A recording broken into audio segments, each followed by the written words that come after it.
Come along with us as we take a little detour from our normal format and take the scenic route. Our destination? The Cheltenham Badlands, a geological wonder which can be accessed via the epic Bruce Trail, an 890-kilometer hiking trail that extends from beautiful Tobermory to the Niagara River. Our detour? The Great War Flying Museum. So take the road less traveled, seek the stories untold, and get outdoors with us in Caledon, Ontario. Hey, Walker, what are we doing? I don't know, actually. Where are we going?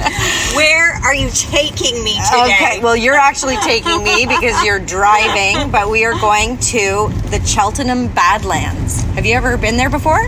No, actually, I didn't even know that we had a Badlands in Ontario. I know. It's a super crazy geological anomaly, it looks like, in our province, but we're going to learn more about it when we get there. Okay. Whereabouts is it? Do you know? I think you just put it in your Well, GPS. I actually just put the name of it in my GPS, and it's taking me. It didn't give me an address. So we're going off grid? Yeah, a little bit. So we're going west of Toronto. It's about an hour. Okay. I think it was 55 minutes.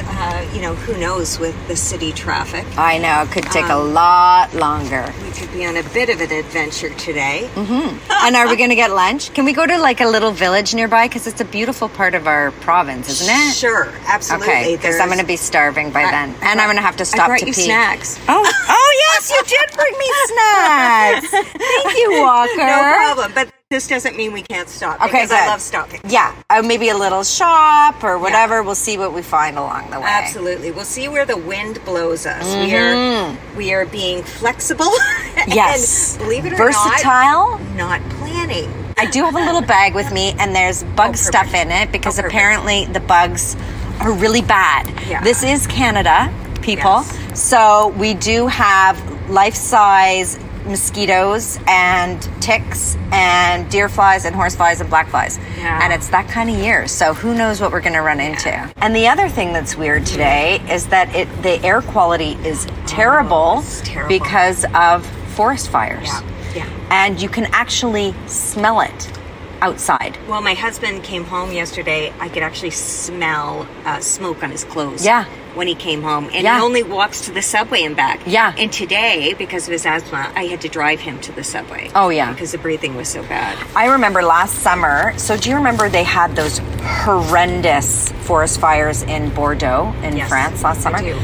One morning, it was 3 a.m, I woke up thinking the house was on fire because we were in the middle of the countryside. That bad? It was so bad. We checked everywhere in the house, but we couldn't figure it out. And then the next morning, it was quite obvious what was going on. We were I think about an hour away from Bordeaux, but you could see the smoke was intense, and it smelled like you were sitting in the middle of a campfire. Like it was very, very, very real. But anyway, so that's what we're dealing with in Ontario, not just in Toronto, but across Ontario, and major wildfires in Alberta. They seem to be in every province right now. Wow, Halifax. Yeah, Halifax has terrible ones too. I grew up with forest fires sort of in the background of my life because we would see the water bomber planes scooping up water for them in the lake where my grandparents' cabin was, on Lake Athapapiscow. Wow, where's that? Flin Flon, Manitoba, Walker. Flin Flon, Flin Flon, Manitoba. Famous Flin Flon. Yep. And maybe the smoke might keep the mosquitoes at bay. It might.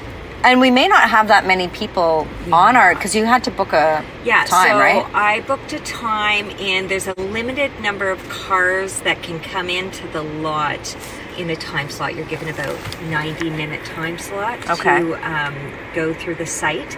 It looks like a pretty neat place to go. It looks like something that you would see in like the southern U.S. Well, exactly. Right? Like a dry, arid, deserty kind of place. That's exactly why I was so surprised. Yeah. Because where I grew up in Kitchener-Waterloo, it's not too far away. Yeah, no, it's not far away. And my cottage is even closer. Yeah. So I was really shocked when I saw the landscape in some of the photos. Yeah. And apparently it's a result of farming. Right? Like people's devastation of the topsoil has resulted in this weirdo landscape. But yeah, I'm really quite looking forward to it. And I get to hang out with you this afternoon and go tootling about the province. I know. That's kind of fun. This has never happened. This has never happened. We're always working. How many years have I known you, and this has never happened? We've never done anything fun together. This is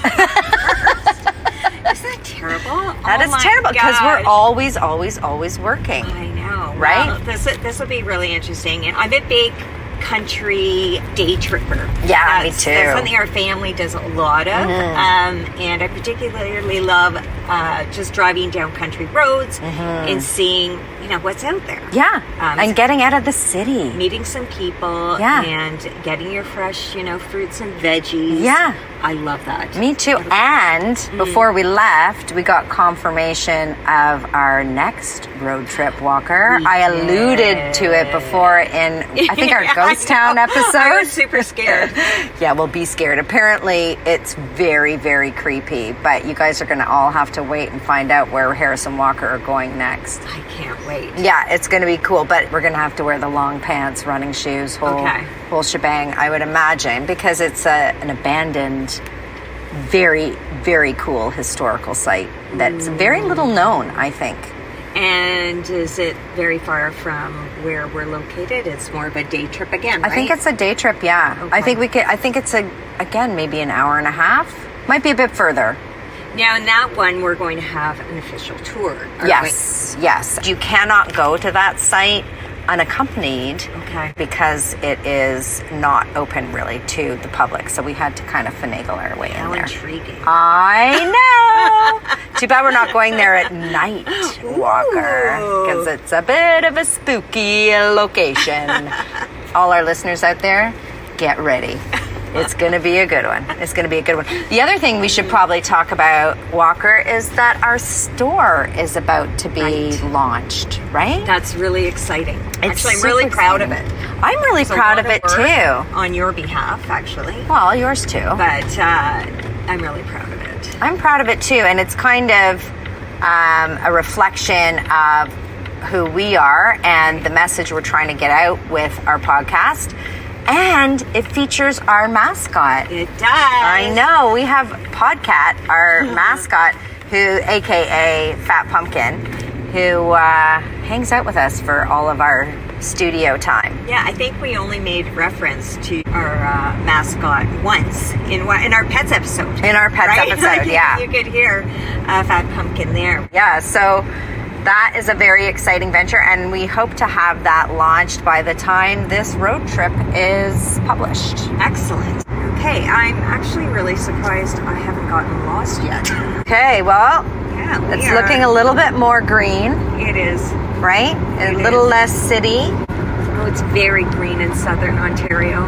Actually, I heard that is why we had so many Dutch settlers in southern Ontario, because it looks so much like Holland. Oh, really? Mm-hmm. That's so interesting. Yeah, see, look how lush that is. Isn't that gorgeous? Oh, absolutely my gosh, gorgeous. I love it. Nice green fields and then lined with forest in the background. So pretty.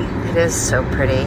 You really could be anywhere looking out on a scene like that. It looks like Europe, though, doesn't it? It does, It looks like Europe. Yeah, it does look like Europe. It's gorgeous. Although we need more of those little stone walls. Yes. Then it would really be Europe. And then there's cows on that side. Oh. Yeah. I wonder what we'll see today. This is so exciting. But I do have to make our first coffee road stop and pee road stop. Okay, so keep your eyes peeled. Once we get off, I think, onto whatever this next road is, we'll see. Maybe we'll pass through a couple little towns. Wow. Okay, so here we are in Cheltenham, just going through a little construction. We've so far seen a UFO. UFO house. I think we should do an episode on UFOs. The U.S., was it the U.S. Air Force or the Department of something or other? They just released that they have an alien ship in storage. I want to go here. I want to go to the general store. Walker needs to go to the general store, everybody. We're going to the general store. God, yes, this was on my list of places Oh, it's to go. really cute. It is. Okay. Oh, we're going to take a picture and put it on our Instagram. It is so cute. Okay. Look at the cute little wagon wheel and the little Coca-Cola bench. I hope they have a bathroom. That's all I'm saying. Look at that beautiful farmhouse next door. Old Ontario farmhouse. It's so beautiful. With the little gingerbread edging. Yeah. It's gorgeous. It's so beautiful. Oh, it looks like it's even a hotel. It says they have suites. Huh. Since 1887. The Cheltenham General Store since 1887. Let's go in. Oh, it's super cute. Okay, shall we grab a coffee? Yes. Oh, and Kawartha dairy ice cream, my favorite. Take something in the coffee. Just milk for me, please. Double milk for me, please. Thanks so much. Have a great day. Bye. Okay, Walker. Well, we've got coffees in hand. Yeah. And we have our little e-tickets that you arranged. Yes, we're a little early. That's good. That's that okay. seldom No problem. happens in this city. I know. It's kind of I nice bet you to they'll be let us early. in now. So here we are at the Cheltenham Badlands check-in at the park store, and we're talking to Natalya. Natalia. Nice to meet you. Nice to meet you, Natalia. Yeah. Gosh, You have a reservation? We do, yeah. Okay, great. Yeah. Oh, yeah. Here's my booking for 1 p.m. Perfect. I like your nails. They're gorgeous. Thank you. My friend did them. They're, really? Yes, she's trying to do like a side hustle of like biogel. She's like a Oh, nurse. So she just does nice. this in her free time. They're really well done. Oh, they're They're beautiful. gorgeous. No, I know. And then she's like, oh, I need to practice. Like, I'll do it for free. Like, she's like desperate for, Yeah. for like a hand. Yeah. I'm like, okay. Yeah, please. Like, Tell okay, her anytime. I'm ready. Right? I'm like, so she's based out of Hamilton, if anybody's out there. Okay, But anyway, good. I can go on your dash. Perfect. And just like, it also gets you into 2 other conservation areas. Oh, Get you cool. into Terracotta, about 10-minute drive away, and Island Lake about half hour. So Awesome. up to you if you want to visit them. Yeah. And what do you recommend that we make sure that we see while we're in this park? Well, definitely the trail. Yeah. Like all together, if you were to walk all the trails, it's only 3.5 kilometers. Okay. Nothing Okay, too good. crazy. Okay. It forks out the trail up to the Badlands, but also a kilometer down the Bruce Trail, then Oh, a kilometer nice. back. Oh, so nice. pretty simple, but it's nice. And flexible for, Yeah. if you want a shorter or a longer walk. Exactly. You can Very outside. cool. I love that. Okay. And so where are we entering? Just here then? Yeah, just right there, and Okay. then there's a little map there, and once you're in there, it's pretty well marked as well. So. Okay, awesome. Wonderful. And we'll Thanks so stop in much. on our way back. Wonderful. Okay, all right, thanks. Okay, so Walker, this land is part of the treaty lands and territory of the Mississaugas of the Credit. Yes, I knew that. And it says here on this welcome sign, it's a 36.6 hectare property. Yes. And there's diverse forest communities, wetlands, tributaries of the Credit River, and the provincially significant Cheltenham Badlands. Okay. You ready to go? Yes, I am. Oh my All right. goodness. This breeze is beautiful. I know, it's gorgeous. We I don't are think it's so going to be buggy. lucky. And it's on the Bruce Trail. Your husband likes to walk the Bruce Trail, no? Well, the Bruce Trail actually is right around the corner from our cottage. It goes through our cottage community. Oh, wow. So it's about a 4-minute walk Oh, to the entrance to one of the entrances to the Bruce Trail. that's amazing. Yeah, so it's on our doorstep. It's not far from the city, so Right. it's easy to get to from the city. And we're coming across a big keep out sign. That means you, Walker. Keep out. Natural regeneration area. Yeah. Have you heard? Well, I think we've even talked about it on the podcast about rewilding. Yes. So at our cottage, our shoreline, we're rewilding our shoreline. And we've had some new species arrive as a result, which is really amazing. So I guess that's what they're doing here is they're regenerating part of the forest and natural flora and fauna. Yeah. You being bitten yet? Nope. That's good. It's actually quite cool. It's really nice because we're shaded on this forest path. And the trail is really well marked too. And how long did she say? I wasn't really. I can't remember. I was looking around the Wow. store. Too excited to be here, Paris. It's like being a little kid. I know. Like, yeah, tell us everything and we're not going to listen. Or a prisoner letter on day pass. One or the other, I don't know.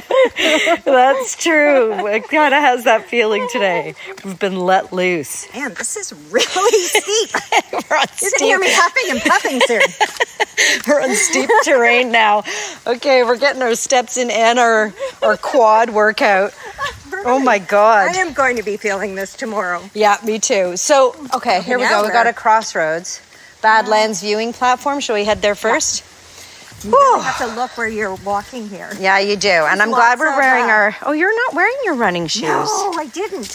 What happened? It's kind of hot. It is hot. And I thought, oh no, I'm going to be really hot if I get those I socks know. and running shoes on, so I'm taking my chance with my exposed toes here. Hi. Hi. Oh, God, I wish. What is that? She said, I thought you guys had wine. Oh. Like, yeah, no. Would be a good idea, though. Wouldn't it? A little wine and walk? It would have to be very cold. Yes. And not too much. Like one of our tumblers on our Oh, there we go. on our website. shop. I don't think our next road trip is going to be as physically exerting, but it's good for us. It certainly It's is. good for us. All the fresh, smoky air. Okay, we must be getting I close. think so. I think I see a clearing up here. Yeah, let's see So where they're we're. very clear that people have to stay on the path Okay. so as not to cause any more damage. Are they sensitive to erosion, these? Yeah, This this is what landscape? it is. It's erosion. Yeah, exactly. Yeah, so one of the best from examples. poor Maybe. farming techniques, the thin layer of topsoil was removed over time, and then with erosion caused by rain and the thawing of ice and snow, caused Harsh all the weather. gullies. The soil is red, Almost like PEI red. It is exactly like PEI red, but what is the gray strips through it? I want to know. Okay, here we are. We're on the most beautiful viewing platform. This is crazy. I know. Walker, And look get how some photos. extensive it is. I don't want to drop my wallet down there. I'm not getting it back. Don't drop your wallet or your coffee. That's against the rules. No, that would be even worse. Yeah. This says, Yeah, what does it say? we are looking at the large expanse of exposed red Queenston shale that contains thin layers of siltstone and sandstone. The shale bedrock of the Badlands was formed about 450 million years ago during the late Ordovician geological period. At that time, much of the northern hemisphere was underwater. The green-gray streaks are created by groundwater circulating through openings in the shale. The concentration of more acidic groundwater can create oxygen-poor conditions that make the red iron oxide turn green. That's so cool. So most of North America was covered by a shallow tropical sea. Wonder if you can find ancient coral fossils around here. What I found, somebody What'd you lost their find? hat. Oh, and it's a cute sparkly hat too. Oh, that's too bad. So the tropical sea dried up 250 million years ago. And over 10,000 years ago, indigenous peoples lived in this region with increasingly complex societies and technologies that had a balance between the environment and the human presence, which we are so sadly out of balance now. It says the European explorers arrived about 400 years ago. So what does that take us to? The 1600s? And that says we might see signs of the apple orchard or stone foundation from one of the original buildings. Can we go and see if we can find where that? that is. Stand here for photo opportunity, like you need to be told. Okay, let's go up here and take a peek and see if we can see anything. I just want to go up here.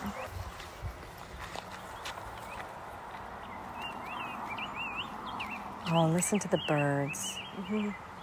Okay, don't fall down the hill, That would not. Walker. There's some wildlife for you. What is that? It's a bug. Butterfly. I don't know if I'd call that a butterfly. Well, he's like the ugly duckling of butterflies. Well, you know what they say. Not everything in nature is beautiful. This is very true. There's a platform. There might be something to see. Okay, and a sign. Okay. The sign says, please stay on the authorized trails. There you go. That's for you. From the Ontario Heritage Trust, bringing our story to life. That's a good tagline. Oh, you know what? You got some mosquitoes chasing you now there, girlfriend. Yep. You sure do. This is what all those reviews were talking about. Because I'm following you, and you've got like a little entourage of winged. Are you not getting bitten? No, I've got bug stuff on. If you hold your breath, they will leave you alone. But you don't want to die in the cause of fighting mosquitoes. Okay, so we're not going to walk the entire Bruce Trail today, but I think it deserves to be said that it's really gorgeous. Well, yeah. All right, so Walker, what's next? Okay, so that was really, really cool. And we have another stop on our journey that we just discovered on Google Maps. Right, so we are heading to the Great War Flying Museum. That sounds amazing. I know. So we just thought, well, why don't we check out to see what there is around here?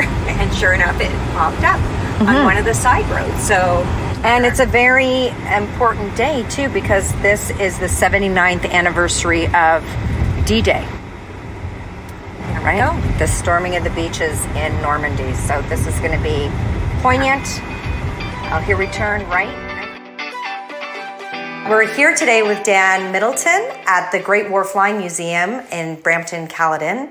Dan, we were just chatting with you about your dad and how important his story is. Tell us a little bit about this great place that we're standing in right now. Oh, well, right now we're at the Great War Flying Museum.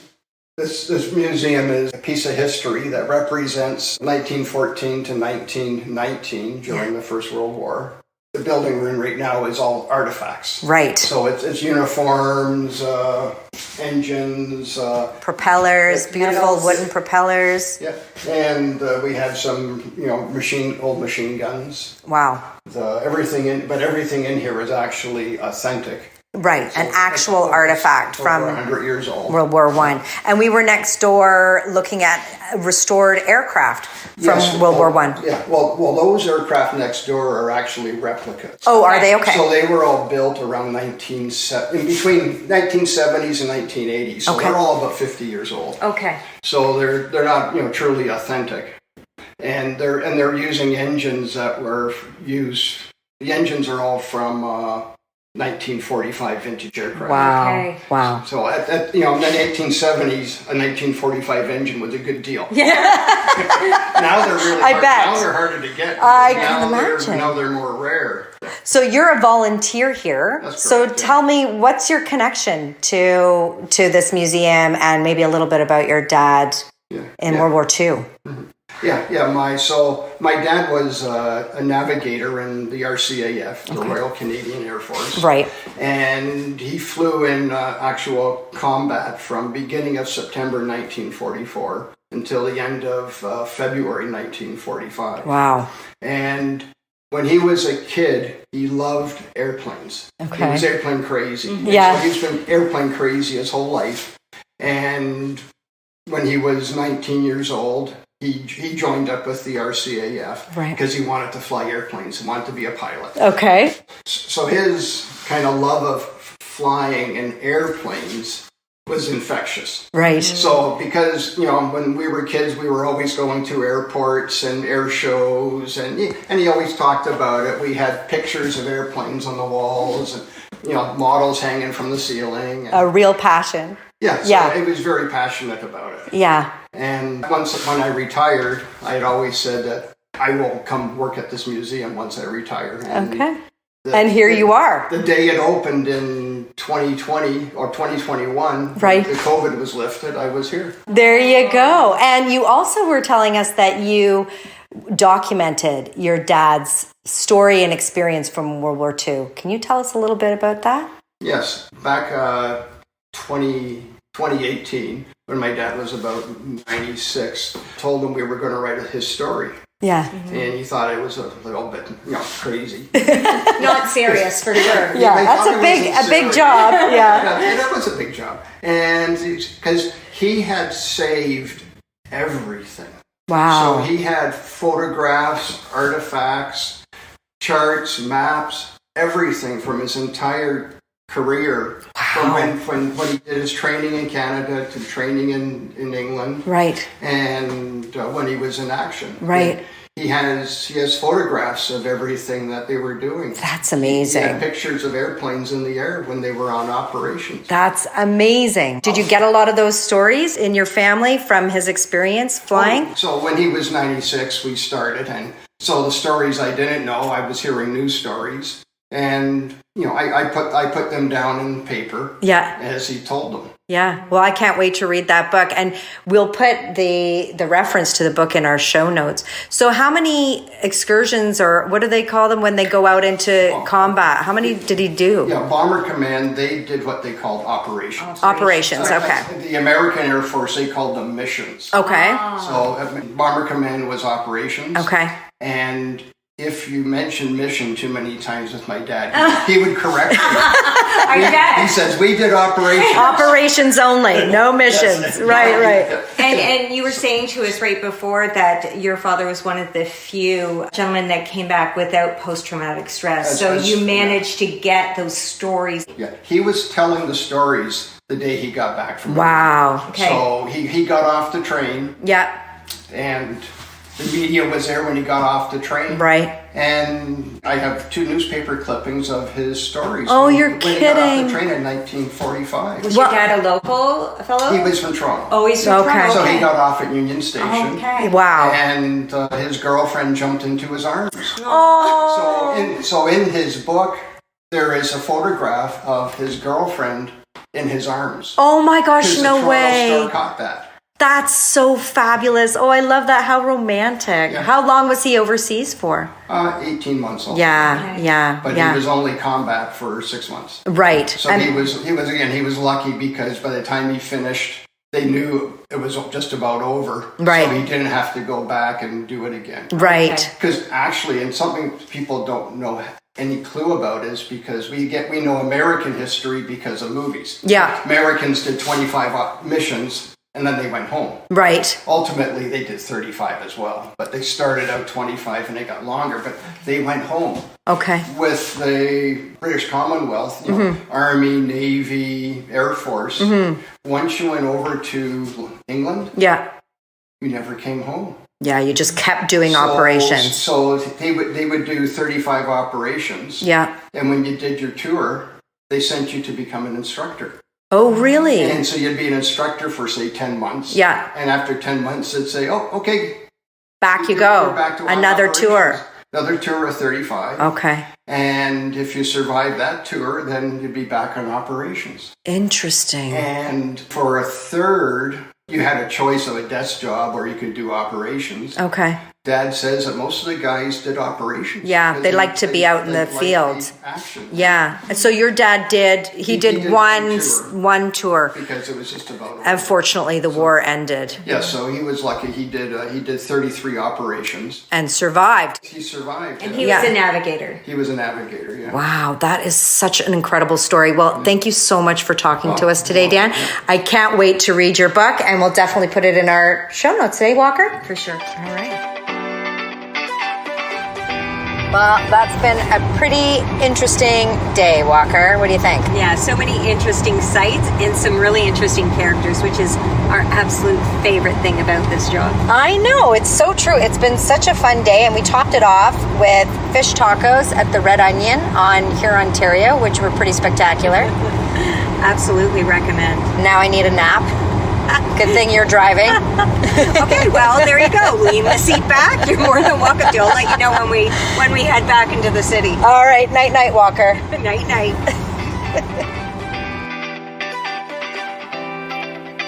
Thank you for joining us at Home and Abroad with your host, Harrison Walker.